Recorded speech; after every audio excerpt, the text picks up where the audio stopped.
जब आपने video first time click करी तो आपके माइंड में पहला थॉट क्या आया कि यार एक स्वीपर 55 करोड़ कैसे कमा सकता है? ज़रूर इसकी कोई लॉटरी लगी होगी, या इसने कोई घपला किया होगा, या इसने कोई ऐसा स्टॉक खरीदा होगा जो रातों रात चढ़ गया और एकदम से अमीर बन गया। लेकिन अगर मैं आपको बताऊं कि आज की स्टोरी में ऐसा कुछ नहीं है।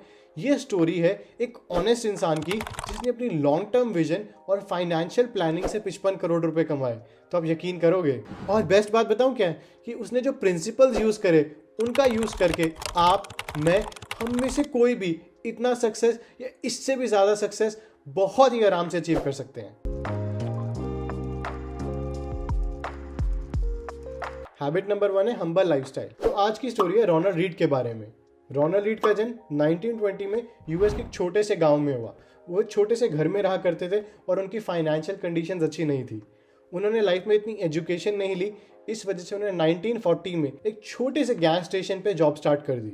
वहाँ पे उन्होंने अपनी पूरी लाइफ काम किया और वहाँ से रिटायर होने के उन्होंने पास ही ग्रॉसरी स्टोर में जैनिटर की जॉब कर ली, जहाँ पे वो झाड़ू मारा करते थे। अब सुनने में तो ये स्टोरी बहुत ही आम लगती है कि इन्होंने किया ही क्या है। इन्होंने गैस स्टेशन पे काम किया है और एक स्वीपर की जॉब करी है।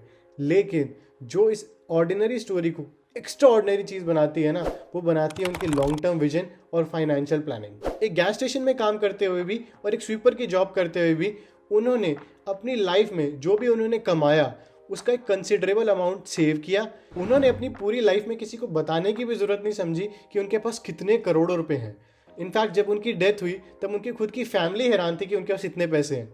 उनके बेटे ने बोला कि मुझे पता था कि वो एक हार्ड वर्किंग इंसान है, लेकिन वो एक मल्टी मिलियनर है, इस बात का मुझे बिल्कुल भी आइडिया नहीं था। मॉर्गन हॉजेल अपनी book the psychology of money में कहते हैं कि true wealth is something that is always hidden. जो इंसान लाइफ में सच में अमीर होता है ना, उसको महंगी घड़ी या गाड़ियां या ऐसी चीजें दिखाने की, शो ऑफ करने की जरूरत नहीं पड़ती। यहाँ पे बहुत सारे लोग आर्ग्यू करेंगे कि यार अगर पैसे लाइफ में खर्चने नहीं है तो उसको कमाने का फायदा ही क्या है। लेकिन ये चीज आपको समझनी है कि आप जो पैसे खर्च रहे हो वो किस चीज पे खर्च रहे हो। क्या अपनी नॉलेज पे खर्च रहे हो? क्या आप सोसाइटी की हेल्प करने के लिए खर्च रहे हो? या आप कुछ क्रिएटिव काम करना चाहते हो उसके लिए खर्च रहे हो? या आप सिर्फ लोगों को दिखाने के लिए, शो ऑफ करने के लिए वो पैसे खर्च रहे हो? डेव रैमजी की एक बहुत ही फेमस लाइन है कि we buy things we don't need with the money we don't have to impress people we don't like. Habit number 2 है focus on companies that pays dividends. अब डिविडेंड्स क्या है? Suppose करो एक कंपनी है, वो साल में 1000 रुपये कमा रही है, तो उसके 100 शेयर होल्डर्स हैं। तो क्या करेगी वो? साल के एंड में जो उसने 1000 रुपये कमाए हैं वो अपने सभी शेयर होल्डर्स में बराबर 10-10 रुपये करके बांट देगी। तो जो कंपनी अपना प्रॉफिट शेयर होल्डर्स के साथ शेयर कर रही है उसे कहते हैं डिविडेंड्स। अब हम सब लोग क्या करते हैं कि हम लोग ध्यान देते हैं स्टॉक के प्राइस पे। हम देखते हैं इसका करंट प्राइस क्या चल रहा है, बट हम कभी भी इस चीज़ पे ध्यान नहीं देते कि यार वो स्टॉक जो है वो डिविडेंड पे कर रहा है या नहीं कर रहा। अब यहाँ पे बहुत सारे लोग बोलेंगे यार हमें इस चीज़ से मतलब नहीं है कि वो डिविडेंड मिले या ना मिले, अगर शेयर का प्राइस बढ़ता है हम उसी में खुश हैं, उसी को बेच के निकल जाएंगे। लेकिन एक डायरेक्ट रिलेशनशिप है कंपनी की ग्रोथ में और वो डिविडेंड पे कर रही है या नहीं कर रही। नेट डेविस रिसर्च जो दुनिया की जानी मानी रिसर्च कंपनी है, उसने एक स्टडी की और उसने पाया कि 1972 से 2019 के बीच में जिन कंपनीज ने डिविडेंड पे किया उन्होंने 5 to 10 टाइम्स ज़्यादा ग्रोथ करी एज कंपेयर टू कंपनीज जिन्होंने डिविडेंड पे नहीं किया। अब रोनाल्ड रीड ने भी इस चीज़ को समझा और उन्होंने उन्हीं स्टॉक्स पे इन्वेस्ट किया जैसे J&J, P&G, जनरल इलेक्ट्रिक, जो बहुत ही टाइम से डिविडेंड पे कर रहे थे। अब डिविडेंड पेइंग कंपनी को चूज करने के कई बेनिफिट्स होते हैं। पहली चीज़, डिविडेंड वही कंपनी पे करती है जिसकी फाइनेंशियल अच्छे होते हैं, और दूसरा यार उसको अपनी लॉन्ग टर्म विजन और लॉन्ग टर्म ग्रोथ पे भरोसा होता है। आगे इस वीडियो में मैं आपके साथ शेयर करूंगा कि रोनाल्ड रीड ने क्या एग्जैक्ट इन्वेस्टमेंट स्ट्रैटेजीज यूज़ करी लाइफ में अपने फाइनेंशियल लॉसेस को कम करने के लिए। लेकिन उससे पहले अगर आप भी यही बिलीव करते हो कि लाइफ में छोटे छोटे चेंजेस बहुत बड़ा इम्पैक्ट ला सकते हैं, तो प्लीज़ इस वीडियो को ज़रूर लाइक करना और हमारे चैनल को ज़रूर सब्सक्राइब करना। हम आपके लिए इसी तरीके का कंटेंट लाते रहेंगे।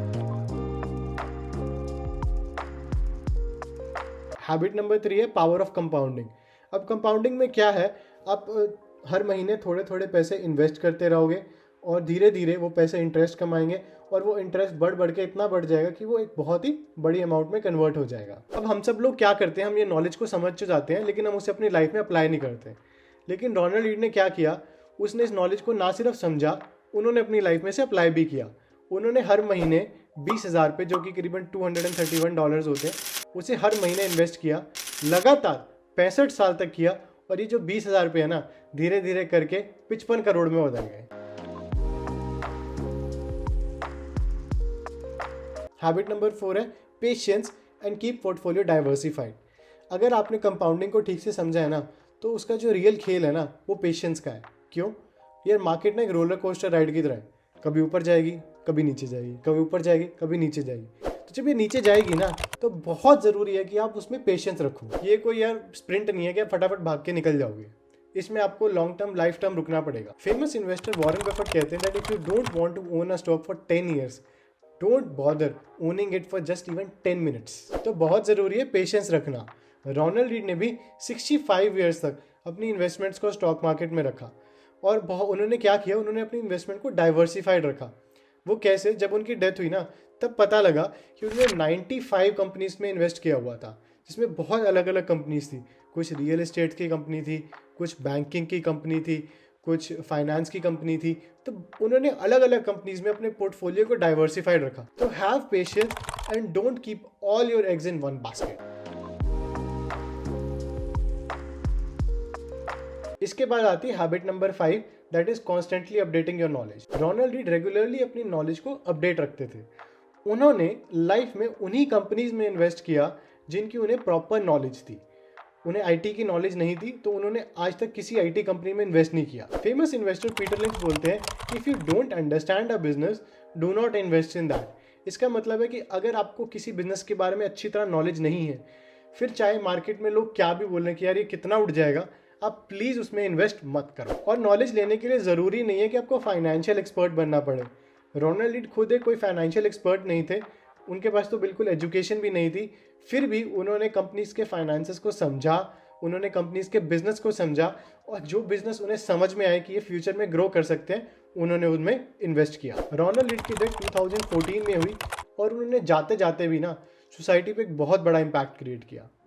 उन्होंने 8 करोड़ रुपए डोनेट किए उस लोकल लाइब्रेरी में जहाँ पे वो बैठ के बुक पढ़ते थे, और 32 करोड़ रुपए डोनेट करे वहाँ के लोकल हॉस्पिटल को। तो आप इमेजिन कर सकते हो कि एक स्वीपर होके भी जो झाड़ू मारता है दुकान पे, उसने सोसाइटी पे कितना बड़ा इम्पैक्ट क्रिएट किया। तो ये कहानी एक ऐसे इंसान की नहीं है कि जिसने बहुत सारे पैसे कमा लिए। ये कहानी एक ऐसे इंसान की है जिसने मॉडेस्ट लाइफस्टाइल को जिया, पैसे को इन्वेस्ट किया, कम एजुकेशन होते हुए भी अच्छी तरह फाइनेंशियल प्लानिंग करी, और उसका पैसे का यूज़ करके सोसाइटी पे एक बहुत ही अच्छा इम्पैक्ट क्रिएट किया। मैं उम्मीद करता हूँ कि आपको ये स्टोरी इंस्पायरिंग लगी हो। तो प्लीज़ कमेंट सेक्शन में ज़रूर मेंशन करना कि आपने उनकी लाइफ से क्या सीखा। And thank you for watching this video. Please video को ज़रूर लाइक करना और हमारे चैनल को ज़रूर सब्सक्राइब करना। Thank you.